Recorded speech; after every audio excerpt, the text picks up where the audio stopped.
M R academy YouTube चॅनलमध्ये सर्वांचं सहर्ष स्वागत आहे। आज आपण राज्यामध्ये होणारी सरळशा भरतीच्या अनुषंगाने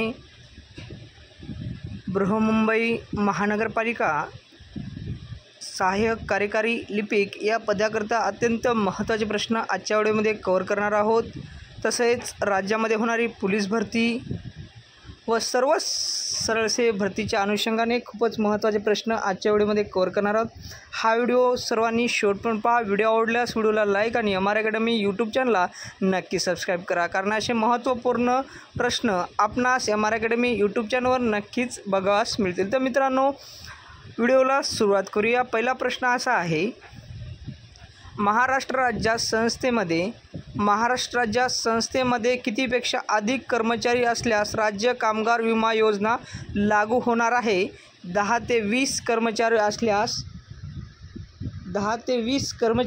असल्यास राज्य कामगार विमा योजना लागू होणार आहे। हे ऑप्शन या ठिकाणी योग्य आहे।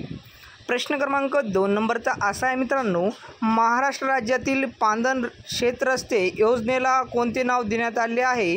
महाराष्ट्र राज्यातील पांदन शेतरस्ते योजनेला कोणते नाव देण्यात आले आहे? तर मातोश्री हे नाव देण्यात आलेले आहे। बी हे ऑप्शन या ठिकाणी योग्य आहे।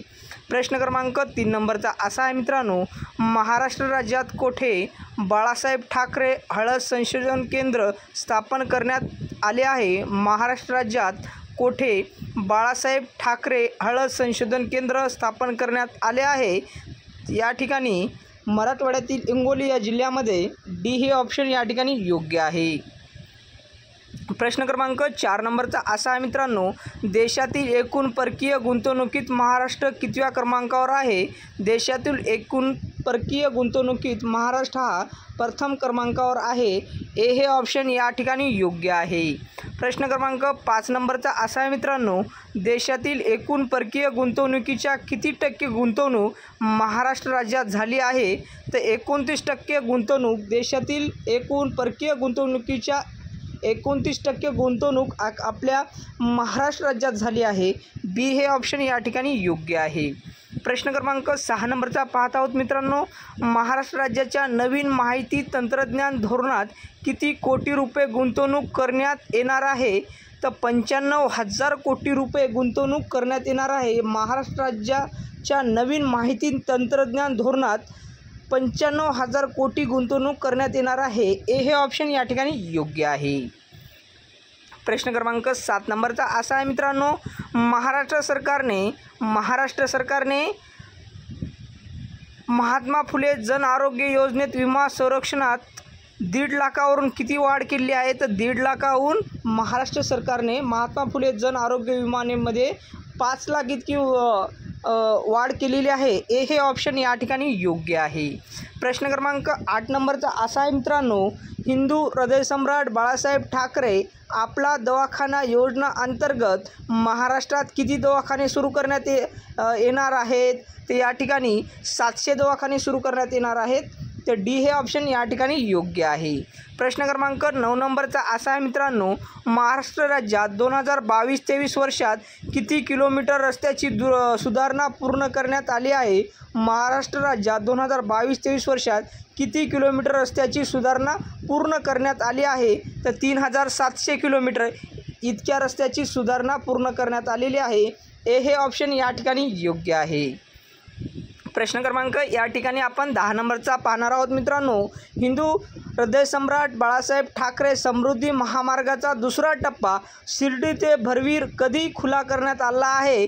तर 26 मे 2023 मध्ये खुला करण्यात आलेला आहे। 26 मे 2023 मध्ये खुला करण्यात आला आहे। बी हे ऑप्शन या ठिकाणी योग्य आहे। प्रश्न क्रमांक या ठिकाणी 11 नंबरचा असा आहे मित्रांनो, महाराष्ट्र शक्तिपीठ महामार्ग हा कोठून कुठपर्यंत आहे? महाराष्ट्र शक्तिपीठ महामार्ग हा कोठून कुठपर्यंत आहे? तर नागपूरपासून ते गोवा शक्तिपीठ महामार्ग महाराष्ट्र राज्यात आहे। डी हे ऑप्शन या ठिकाणी योग्य आहे। प्रश्न क्रमांक या ठिकाणी 12 नंबरचा असा आहे मित्रांनो, महाराष्ट्र राज्यातील कोणत्या तालुक्यात मका संशोधन केंद्र होणार आहे? तर सिल्लोड या तालुक्यामध्ये मका संशोधन केंद्र महाराष्ट्र राज्यात होणार आहे। हे ऑप्शन या ठिकाणी योग्य आहे। प्रश्न क्रमांक 13 नंबरचा असा आहे मित्रांनो, संयुक्त राष्ट्रसंघाने कोणते वर्ष आंतरराष्ट्रीय तृणधान्य वर्ष म्हणून जाहीर केले आहे? तर 2023 वर्ष. सी हे ऑप्शन या ठिकाणी योग्य आहे. प्रश्न क्रमांक 14 नंबरचा असा आहे मित्रांनो, पाहणार आहोत आपण 14 नंबरचा क्वेश्चन. कोणत्या समाजासाठी महाराष्ट्र सरकार संत काशिबा गुरव युवा आर्थिक विकास महामंडळ स्थापन करणार आहे? तर गुरव समाजासाठी. डी हे ऑप्शन या ठिकाणी योग्य आहे. प्रश्न क्रमांक 15 नंबरचा असा आहे मित्रांनो, महाराष्ट्र राज्यात कोणत्या जयंतीच्या दिवशी प्रत्येक ग्रामपंचायतीतील 2 कर्तृत्ववान महिलांना अहिल्यादेवी पुरस्काराने सन्मानित करण्यात येणार आहे? तर अहिल्यादेवी होळकर यांच्या जयंतीनिमित्त ग्रामपंचायतील 2 कर्तृत्ववान महिलांना अहिल्यादेवी पुरस्काराने सन्मानित करण्यात येणार आहे. तर सी हे ऑप्शन या ठिकाणी योग्य आहे. प्रश्न क्रमांक 16 नंबरचा असा आहे मित्रांनो, मुंबईतील सरोवा वांद्रे सागरी सेतूला कोणाचे नाव देण्यात येणार आहे? तर विदा सावरकर यांचे नाव देण्यात येणार आहे. सी हे ऑप्शन या ठिकाणी योग्य आहे. प्रश्न क्रमांक 17 नंबरचा असा आहे मित्रांनो, मुंबईतील शिवडी ते न्हावसेवा या पारबंदर प्रकल्प STML ला कोणाचे नाव देण्यात येणार आहे? तर अटल बिहारी वाजपेयी यांचे नाव देण्यात येणार आहे. ए हे ऑप्शन या ठिकाणी योग्य आहे. प्रश्न क्रमांक 18 नंबरचा असा आहे मित्रांनो, महाराष्ट्र राज्यात मराठवाडा मुक्ती संग्रामाचे भव्य स्मारक कोठे होणार आहे? तर छत्रपती संभाजीनगर या ठिकाणी मराठवाडा मुक्तीसंग्रामाचे भव्य स्मारक होणार आहे. ए हे ऑप्शन या ठिकाणी योग्य आहे. प्रश्न क्रमांक 19 नंबरचा असा आहे मित्रांनो, महाराष्ट्र सरकारने कोणत्या जिल्ह्याचे नाव धाराशिव करण्याचा निर्णय घेतला आहे? तर उस्मानाबाद या जिल्ह्याचे नाव धाराशिव करण्याचा निर्णय घेतलेला आहे. डी हे ऑप्शन या ठिकाणी योग्य आहे. प्रश्न क्रमांक 20 नंबरचा असा आहे मित्रांनो, महाराष्ट्र सरकारने कोणत्या दिवसाचे औचित्य साधून वन वार्ता कार्यक्रम सुरू केला आहे? तर जागतिक पर्यावरण दिन. जागतिक पर्यावरण दिन. ए हे ऑप्शन या ठिकाणी योग्य आहे. प्रश्न क्रमांक 21 नंबरचा असा आहे मित्रांनो, महाराष्ट्र राज्यातील गोड्या पाण्यातील मत्स्य संवर्धनात विदर्भ या विभागाचा वाटा किती टक्के आहे? तर 50% इतका वाटा आहे. बी हे ऑप्शन या ठिकाणी योग्य आहे. प्रश्न क्रमांक या ठिकाणी आपण पाहणार आहोत मित्रांनो 23 नंबरचा, देशातील एकूण कापड आणि वस्त्रोद्योग उत्पादनात महाराष्ट्र राज्याचा किती टक्के वाटा आहे? तर या ठिकाणी 104% इतका वाटा आहे. 10.4% इतका वाटा आहे. डी हे ऑप्शन या ठिकाणी योग्य आहे. प्रश्न क्रमांक या ठिकाणी आपण पाहणार आहोत 23 नंबरचा मित्रांनो, खालीलपैकी कोणत्या देशाच्या क्रिकेट संघाने मायदेशात सलग 18 कसोटी मालिका जिंकण्याचा पराक्रम केला आहे? तर भारत या देशाच्या. बी हे ऑप्शन या ठिकाणी योग्य आहे. प्रश्न क्रमांक 24 नंबरचा असा आहे मित्रांनो, भारतीय क्रिकेट संघाने मायदेशात सलग किती कसोटी मालिका जिंकण्याचा पराक्रम केला आहे? तर 18. डी हे ऑप्शन या ठिकाणी योग्य आहे. प्रश्न क्रमांक 25 नंबरचा असा आहे मित्रांनो, भारत आणि कझाकिस्तान यांच्यात काजिंद 2024 संयुक्त सैन्य अभ्यास कोठे आयोजित करण्यात आला आहे? तर या ठिकाणी उत्तराखंड या राज्यामध्ये आयोजित करण्यात आला आहे. डी हे ऑप्शन या ठिकाणी योग्य आहे. प्रश्न क्रमांक या ठिकाणी 26 नंबरचा असा आहे मित्रांनो, आंतरराष्ट्रीय अहिंसा दिन कधी साजरा करण्यात येतो? तर 2 ऑक्टोबर या दिवशी आंतरराष्ट्रीय अहिंसा दिन साजरा करण्यात येतो. ए हे ऑप्शन या ठिकाणी योग्य आहे.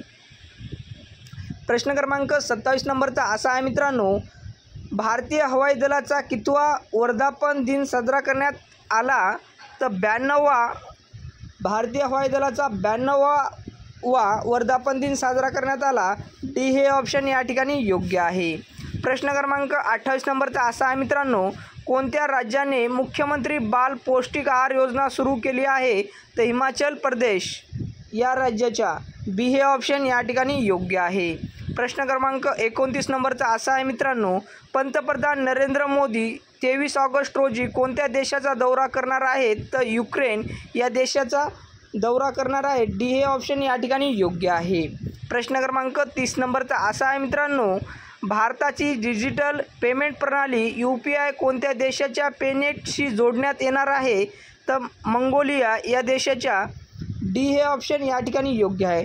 तर विद्यार्थी मित्रांनो, हा व्हिडिओ सर्वांनी शेवटपर्यंत पहा. व्हिडिओ आवडल्यास व्हिडिओला लाईक आणि एम आर अकॅडमी यूट्यूब चॅनलला सबस्क्राईब करायला विसरू नका. बेल आयकॉन बटनावर क्लिक करा, कारण नोटिफिकेशन आपणास एम आर अकॅडमी यूट्यूब चॅनलवर जेव्हा व्हिडिओ अपलोड करण्यात येईल तेव्हा आपणापर्यंत नोटिफिकेशन नक्कीच येईल. तर उद्या भेटूया नेक्स्ट व्हिडिओमध्ये. नमस्कार.